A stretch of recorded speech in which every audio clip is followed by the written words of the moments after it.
Ever hyped yourself up to finally get started on your goals, but the second it gets hard, you hide? Yeah, same. So I literally had to teach my brain from scratch how to not just push through, but actually enjoy tackling the important, tough stuff that we all know are good for us. This video isn't about toxic productivity or quick motivation hacks. It's about 5 mindset and habit shifts that help me not only to build willpower and momentum, but to actually crave facing hard things again. Earlier this year, I felt like I was drowning. Full-time job, freelancing, editing past midnight, moving to a new city, socializing with friends and family, fitness, passion projects, you name it.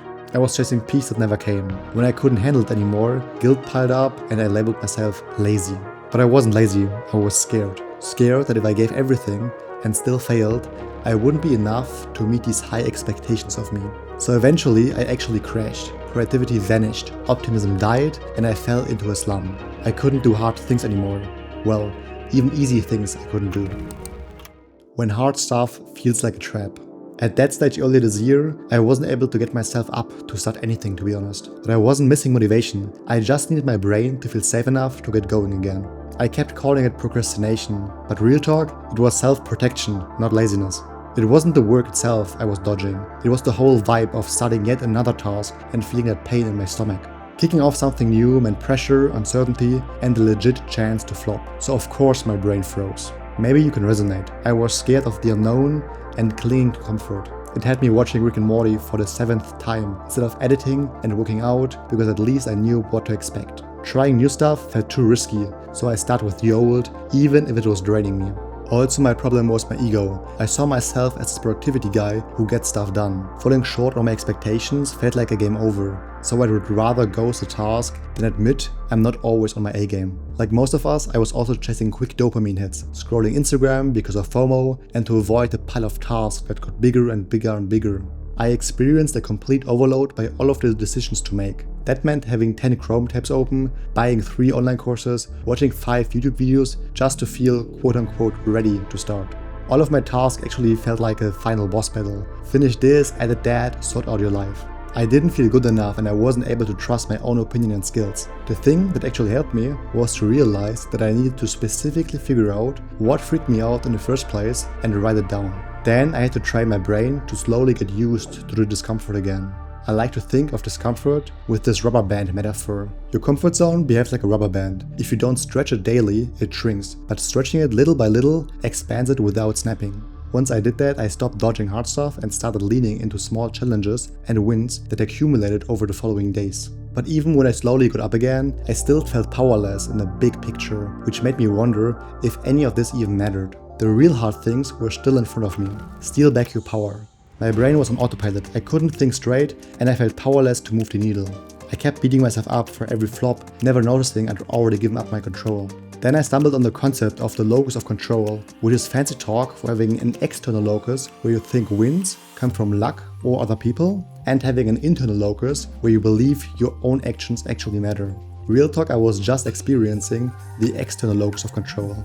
I did stuff, but was waiting for motivation, clarity, or the perfect moment. Waiting felt safe, familiar. It was my go-to excuse to ghost my goals. Here's how I regained control, however. I switched my mindset by telling myself trying is good enough, regardless of the outcome. I took action on what was in my control, like getting my sleep schedule on point, instead of trying to change my whole life at once. I reframed setbacks by swapping why did I fail again for what is this teaching me and how can I do it differently next time.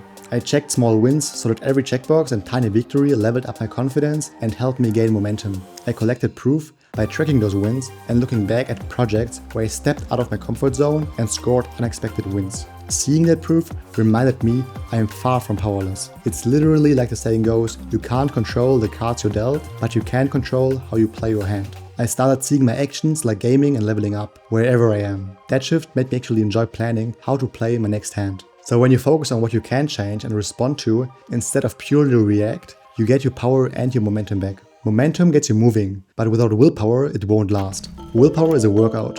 I used to think willpower and discipline were a gift. You either have it or you don't. That perspective changed for me when one night I was listening to Dr. Andrew Huberman's podcast talking to David Goggins. This was a game changer. For context, Huberman's a Stanford neuroscientist who studies dopamine and habit change. And Goggins is an ex-Navy SEAL who beat trauma, depression and obesity to now run an ultramarathon. So if someone has willpower, it's this guy. They explain that willpower isn't a gift, it's trained. But here's the catch. Those reps only count when you do stuff that you don't actually want to do, the stuff you resist. Goggin emphasized that real growth lives in discomfort, not in a challenge you enjoy, but in the suck, the friction you'd rather avoid.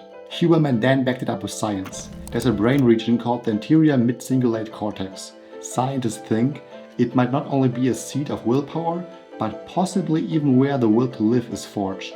Evidence shows it grows when people push through things they hate, like dieting or exercise they resist. It's larger in athletes, smaller in obese individuals, but increase when they commit to hard changes. It stays strong in people who live the longest, suggesting that regularly choosing discomfort may be linked to longevity. And Huberman explains that dopamine spikes in the process of work, not just when you finish.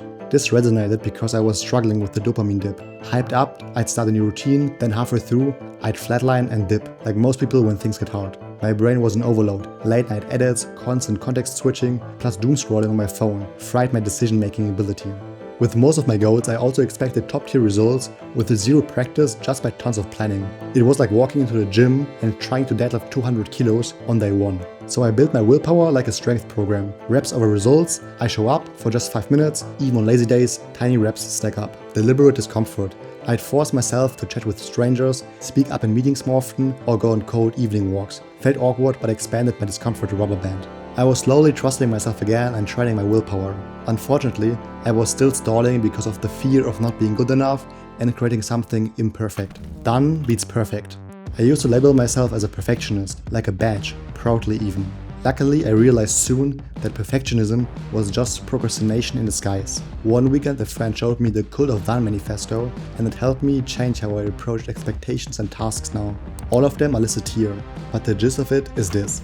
You're either in a state of, I don't know, on it, or it's done. No in-betweens. Treat everything as a draft. There is no perfect. If you don't act on an idea within a week, drop it. Clutter kills creativity and momentum. Done isn't just about finishing. It gives the freedom of starting the next thing. Failure and mistakes count as progress. Just getting things done without guilt and perfectionism felt epic. Remind yourself that you don't have to be great to start, but you have to start to be great. But out of this, my last challenge presented itself to me. How do I now turn those big scary tasks into something I actually look forward to do? Make hard stuff feel easy. I knew now that willpower is a muscle, but I kept asking myself, why make it harder than it needs to be? Maybe I can support it. That's when I started thinking in systems and designing for desire. One of my favorite books of all time, Atomic Habits, covers exactly that. It's by James Clear and it's the golden playbook for hacking habits, in my opinion. Here's the system that actually got me moving more consistently. I lowered my activation energy and optimized for environment. That means I don't wait to get home to hit the gym. I carry my workout gear in my backpack when I'm already outside. My equipment is charged the night before. My to-do list stays on my desk. If it's within arm's reach, I'm way more likely to use it. I also break down big scary tasks into micro subtasks and reverse engineer. I don't plan to edit a whole video in one sitting. I just open the project and go from there to kill initial resistance. Because I know that planning doesn't create clarity, but taking action does. So I just believe that I figured it out in the process rather than before. I reframe pressure as play. I used to treat every project like a school exam to get judged on. Now I call them experiments. I want to find out what they can teach me. I also now pair effort with rewards. Finishing an edit equals a coffee break. Going to the gym means a gaming session with friends afterward. My brain starts linking effort to dopamine, not stress. And lastly, I follow proven systems and don't reinvent the wheel where I don't have to. If someone else achieved what I'm trying to do, why can't I reverse engineer what they did? That saves me mental energy and time. Gym routine, pre-built. Video workflow, step-by-step checklist. Even gaming, I would watch tutorials instead of figuring it out on my own. Then I automate and streamline what I can. Batch edits, supersets in the gym, carving out time for socializing with friends and family in one day. If you make hard stuff easy to start and rewarding to finish, you'll actually want to do it. You don't need to brute force your willpower, you just need to design your routine right. And the same trick flips bad habits too. Make them a pain to start and a drag to finish. At the end of the day, it's just like this one monkey runner in BoJack Horseman said. Every day it gets a little easier, but you gotta do it every day. That's the hard part. But it does get easier.